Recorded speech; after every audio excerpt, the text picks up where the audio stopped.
बात करने वाले स्मिथ ट्रिगर के बारे में।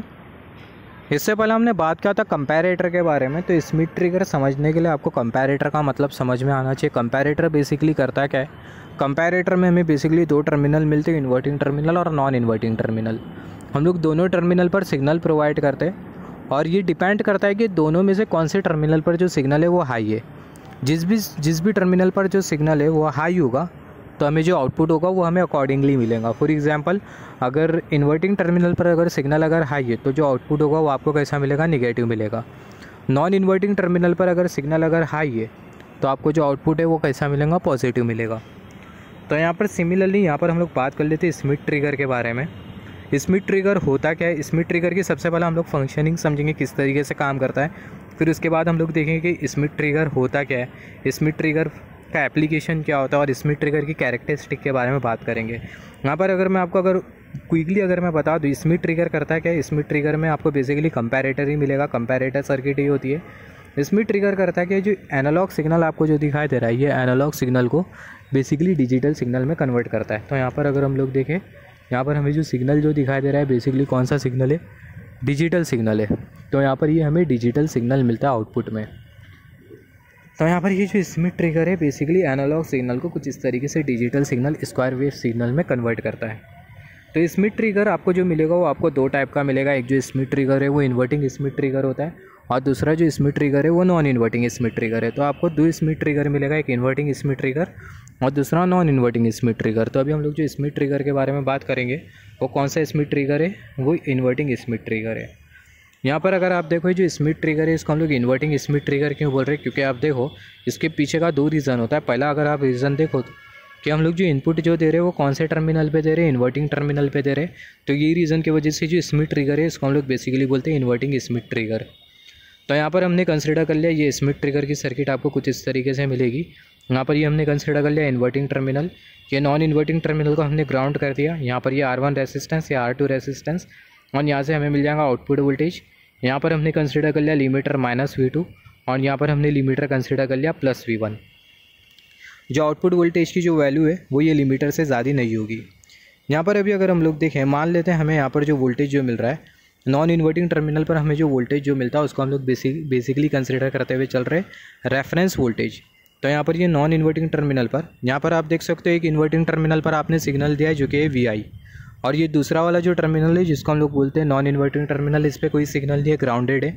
तो हम लोग एज्यूम करते हुए चलते हैं इस पर जो रेफरेंस वोल्टेज हमें जो मिलेगा वो क्या होगा, वो होगा X, राइट। या फिर आप बोल सकते हो जो सिग्नल आपको जो मिलेगा वो क्या है, वो है X। तो इसके बारे में हम लोग आगे बात करेंगे।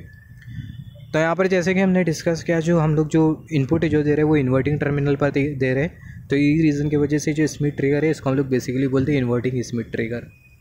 यहाँ पर अभी अगर हम लोग देखें, कंसिडर कर लेते हैं न्यूमेरिकल वैल्यू। मान लेते हैं जो V1 है इसकी जो वैल्यू है वो है 5 वोल्ट और ये जो V2 हमने जो कंसिडर किया इसकी जो वैल्यू है वो है -4 वोल्ट।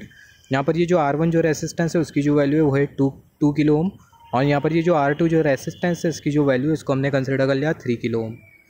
यहाँ पर अभी अगर हम लोग देखें, यहाँ पर हमने कंसिडर कर लिया यह है input voltage, input voltage waveform हमने कंसिडर किया और यहाँ पर हम लोग बनाएंगे आउटपुट वोल्टेज वेवफॉर्म।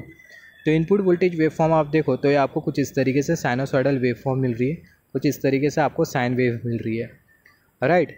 और इसका एम्पलीट्यूड कितना होगा, यहाँ पर ये जो वेवफॉर्म है इसका हमने मैथमेटिकल एक्सप्रेशन कंसिडर किया tan sin ω-t।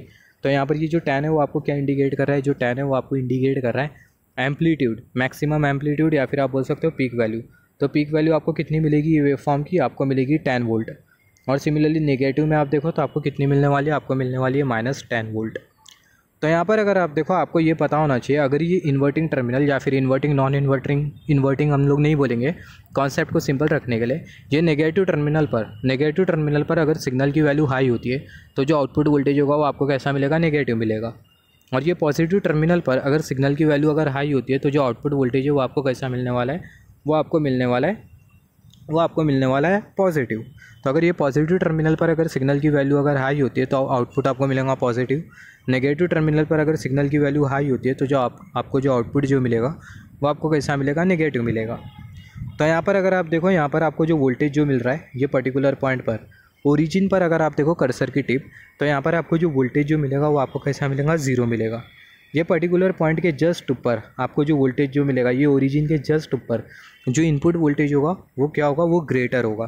तो यहाँ पर आप देखो इनपुट वोल्टेज ग्रेटर है, इसका मतलब ये इन्वर्टिंग टर्मिनल पर जो सिग्नल जो एग्जिस्ट कर रहा है उसकी जो वैल्यू वो कैसे है, वो हाई है।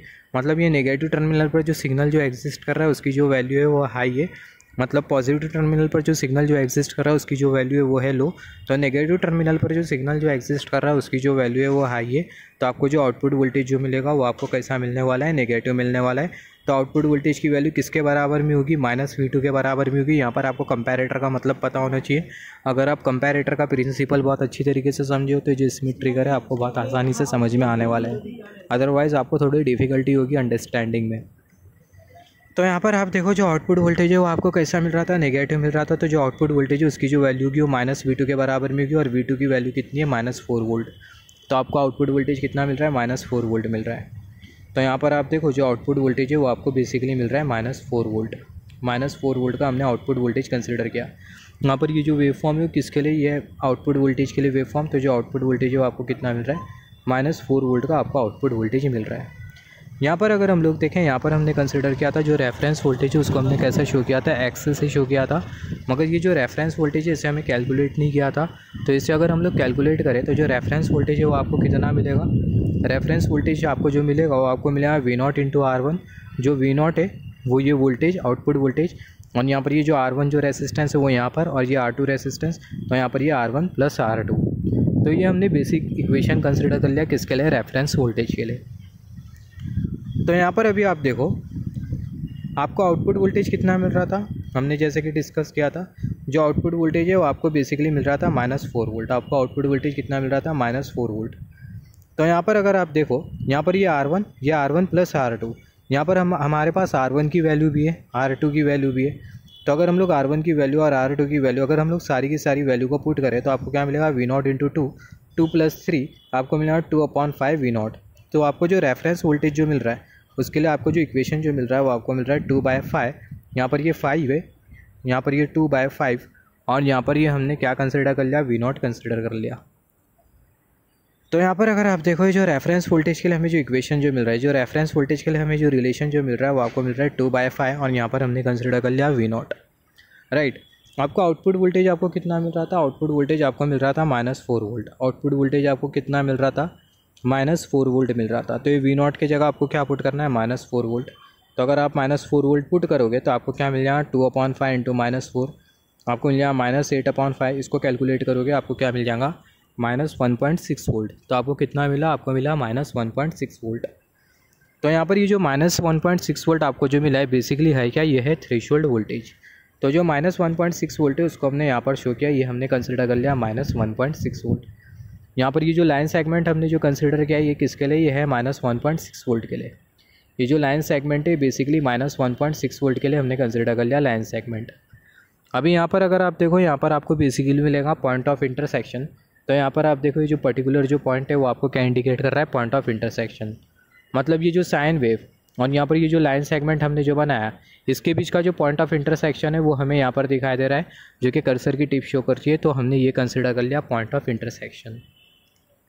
तो यहाँ पर अभी आप देखो, यहाँ पर ये पॉइंट ऑफ इंटरसेक्शन पर जो रेफरेंस वोल्टेज आपको जो दिखाई दे रहा है और जो इनपुट वोल्टेज है दोनों की जो वैल्यू है वो सेम है।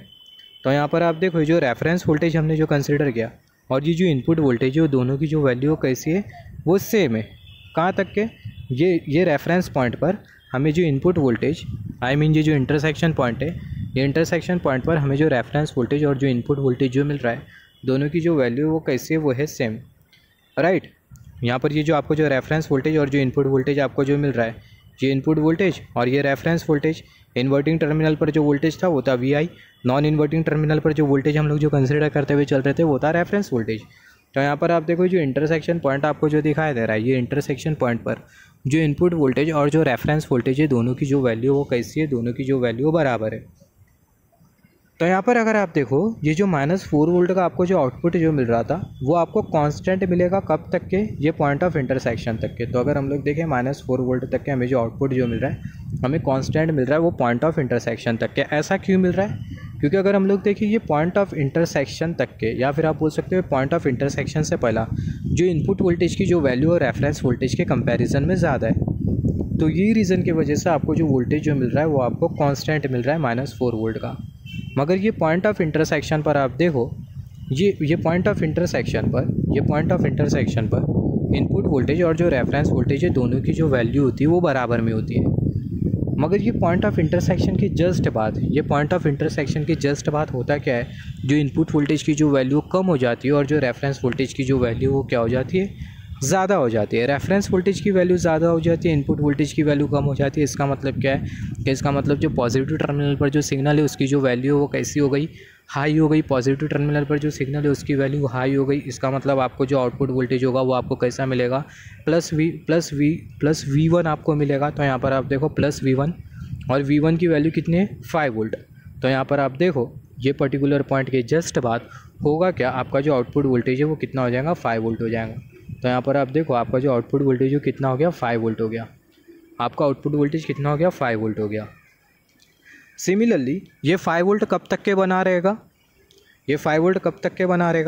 जब तक के रेफरेंस वोल्टेज या फिर आप बोल सकते हैं नॉन इन्वर्टिंग टर्मिनल पर जो सिग्नल है वो ग्रेटर रहेगा in comparison with the inverting terminal signal, तब तक के आपको जो वोल्टेज जो मिलेगा वो आपको 5 वोल्ट का वोल्टेज मिलेगा, कांस्टेंट वोल्टेज मिलेगा।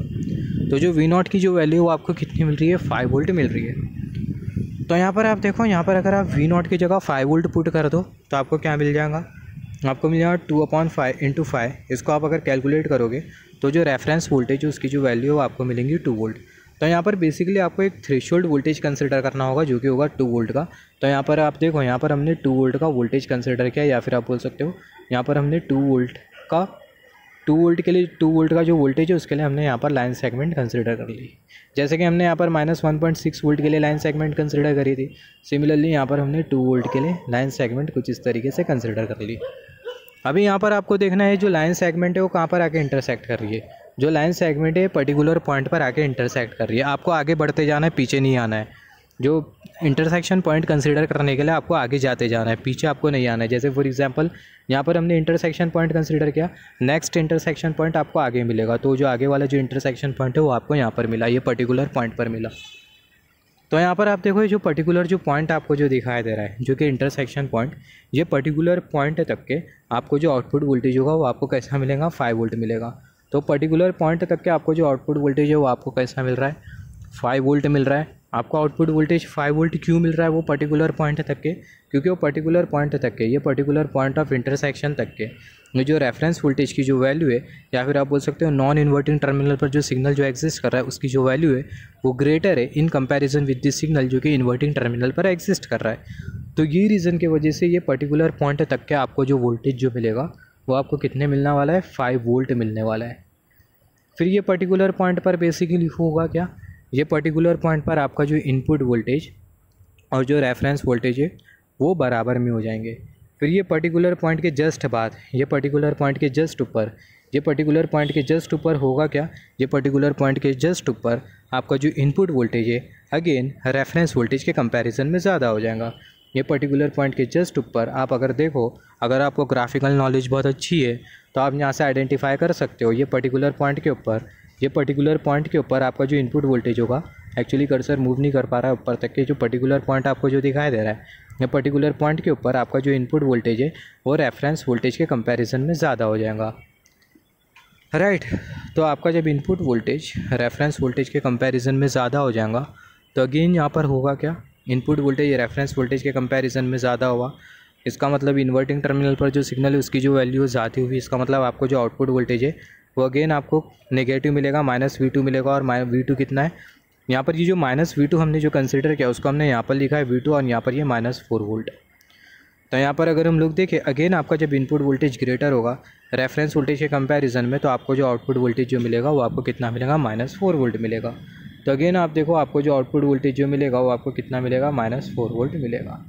एंड सो ऑन, ये जो वेव फॉर्म होगी वो रिपीट होते जाएंगे। अगर मैं आपको क्विक अगर समराइज़ करके बताऊं, अगर आपको बहुत अगर डिफ़िकल्ट लगा हो अंडरस्टैंडिंग के लिए, बेसिकली ये कॉन्सेप्ट समझने के लिए, स्मिथ ट्रिगर समझने के लिए आपको सबसे पहला कंपैरेटर का मतलब पता होना चाहिए और जो वेव फॉर्म है उसके बारे में आपको अच्छी खासी नॉलेज होना चाहिए।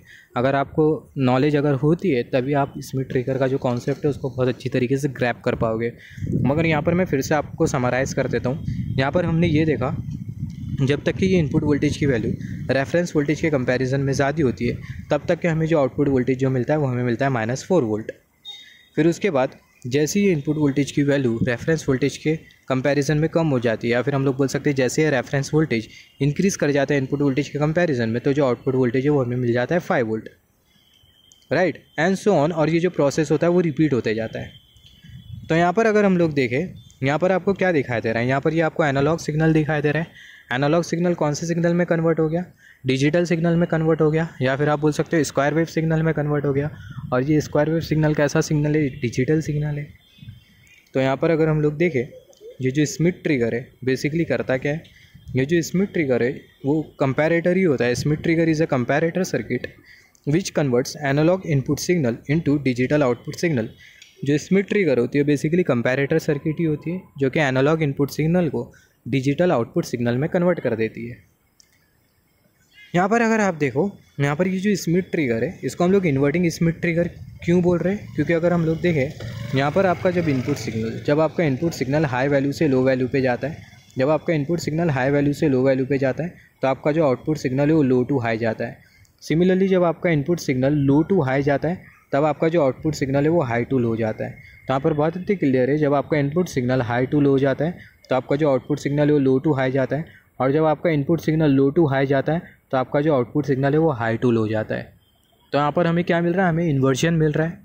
तो यही रीज़न की वजह से जो स्मिथ ट्रिगर है इसको हम लोग बेसिकली इन्वर्टिंग स्मिथ ट्रिगर बोलते हैं। इन्वर्टिंग स्मिथ ट्रिगर बोलने का दो रीज़न है। सबसे पहला जो सिग्नल है वो हम लोग इन्वर्टिंग टर्मिनल पे दे रहे हैं, तो ये रीज़न की वजह से भी हम लोग इन्वर्टिंग स्मिथ ट्रिगर बोलते हैं। और दूसरा जो रीज़न है, जब इनपुट सिग्नल हाई से लो होता है तो जो आउटपुट सिग्नल है वो लो से हाई होता है। तो ये दूसरा रीज़न होता है इन्वर्टिंग स्मिथ ट्रिगर बोलने का। सिमिलरली यहाँ पर आप देखो, जो इन्वर्टिंग आपका जो स्मिथ ट्रिगर है वो बेसिकली बायस्टेबल मल्टी वाइब्रेटर के तौर पर काम करता है। अब ये बायस्टेबल मल्टी वाइब्रेटर का मतलब क्या होता है, फॉर एग्जांपल यहाँ पर अगर हम लोग देखें, उससे पहले मैं आपको बता दूँ, यहाँ पर आपने जो 2 वोल्ट का जो वोल्टेज लाइन कंसिडर करी थी, और सिमिलरली यहाँ पर ये -1.6 वोल्ट की हमने जो वोल्टेज लाइन कंसिडर करी थी, उसको हम लोग बेसिकली बोलते हैं थ्रेशोल्ड वोल्टेज, या फिर आप बोल सकते हो थ्रेशोल्ड पोटेंशियल। यहाँ पर ये जो 2 वोल्ट की हमें जो लाइन जो दिखाई दे रही है इसको हम लोग बेसिकली बोलते हैं अपर थ्रेशोल्ड पोटेंशियल, और ये जो -1.6 वोल्ट की जो लाइन जो दिखाई दे रही है इसको हम लोग बेसिकली बोलते हैं लोअर थ्रेशोल्ड पोटेंशियल। तो यहाँ पर अगर हम लोग देखें, जो 2 वोल्ट की जो लाइन है उसको हम लोग बोलते हैं अपर थ्रेशोल्ड पोटेंशियल, और जो -1.6 वोल्ट की जो लाइन है उसको हम लोग बेसिकली बोलते हैं लोअर थ्रेशोल्ड पोटेंशियल। तो जैसे कि हमने डिस्कस किया, जो स्मिथ ट्रिगर है वो बेसिकली बायस्टेबल मल्टी वाइब्रेटर के तौर पर काम करता है। अब ये बायस्टेबल मल्टी वाइब्रेटर का मतलब क्या, यहाँ पर आप देखो जो सर्किट के जो स्टेट है वो आपको कितने दिखाई दे रहे हैं, या फिर आपको जो सर्किट का जो आउटपुट है वो आपको कितना दिखाई दे रहा है, जिसको आप मोर टेक्निकली बोल सकते हो जो सर्किटल स्टेट है वो आपको कितने दिखाई दे रहे हैं, 2। एक सबसे पहला आपको 5 वोल्ट का स्टेट दिखाई दे रहा है, और दूसरा जो स्टेट है वो आपको -4 वोल्ट का दिखाई दे रहा है, राइट। तो यहाँ पर आप देखो, आपको एक 5 वोल्ट का स्टेट दिखाई दे रहा है और दूसरा जो स्टेट है वो -4 वोल्ट का दिखाई दे रहा है आपको। तो जैसे कि हमने डिस्कस किया, हमें कितने स्टेट मिल रहे हैं, 2 स्टेट, एक -4 वोल्ट का स्टेट और दूसरा जो स्टेट है वो 5 वोल्ट का स्टेट मिल रहा है, राइट। तो यहाँ पर आप देखो, -4 वोल्ट से 5 वोल्ट ले जाने हमें इनपुट में ट्रिगरिंग पल्स प्रोवाइड करना होगा। -4 वोल्ट के स्टेट से 5 वोल्ट के स्टेट में स्विच करने के लिए हमें इनपुट में ट्रिगरिंग पल्स प्रोवाइड करना होगा। 5 वोल्ट के स्टेट से -4 वोल्ट के स्टेट में स्विच करने के लिए फिर से इनपुट में ट्रिगरिंग पल्स प्रोवाइड करना होगा।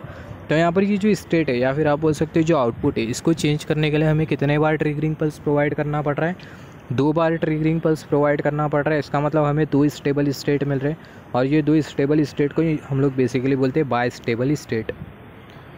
तो यहाँ पर आप देखो, ये रीज़न की वजह से जो स्मिथ ट्रिगर है ये बेसिकली एक्ट करता है बायस्टेबल मल्टी वाइब्रेटर के तौर पर। सिमिलरली यहाँ पर आप देखो, हमने यहाँ पर जो स्मिथ ट्रिगर के बारे में जो बात किया था, इन्वर्टिंग स्मिथ ट्रिगर के बारे में बात किया था। तो अगर हम लोग ये इन्वर्टिंग स्मिथ ट्रिगर की अगर हम लोग कैरेक्टरिस्टिक के बारे में बात करें, बेसिकली ट्रांसफ़र कैरेक्टरिस्टिक, तो यहाँ पर हमने ट्रांसफ़र कैरेक्टरिस्टिक कंसिडर किया इन्वर्टिंग स्मिथ ट्रिगर की।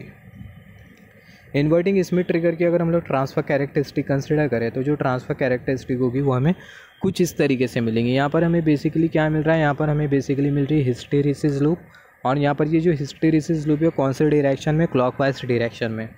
तो ये बहुत इंपॉर्टेंट है। जो इन्वर्टिंग स्मिथ ट्रिगर होता है उसकी जो कैरेक्टरिस्टिक होती है वो हमें बेसिकली हिस्टेरिसिस लूप मिलती है, और जो हिस्टेरिसिस लूप है उसका जो डायरेक्शन होता है वो कैसा डायरेक्शन होता है, क्लॉकवाइज डायरेक्शन होता है।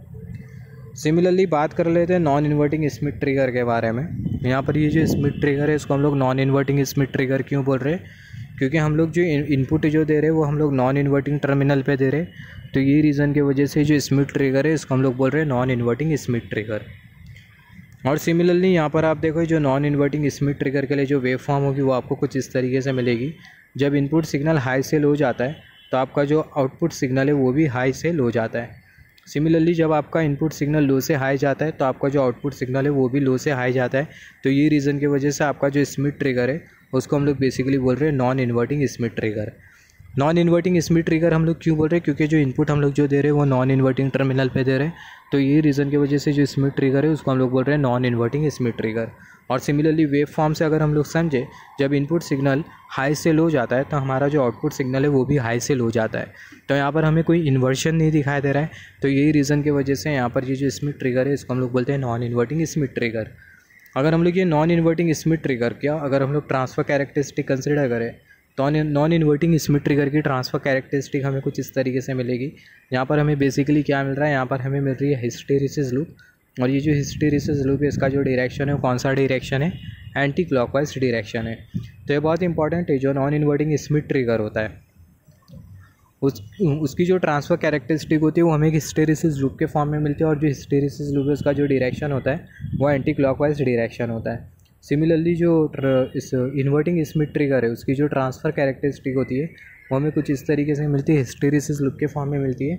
और ये जो हिस्टेरिसिस लूप है इसका जो डायरेक्शन होता है कैसा डायरेक्शन होता है, क्लॉकवाइज डायरेक्शन होता है।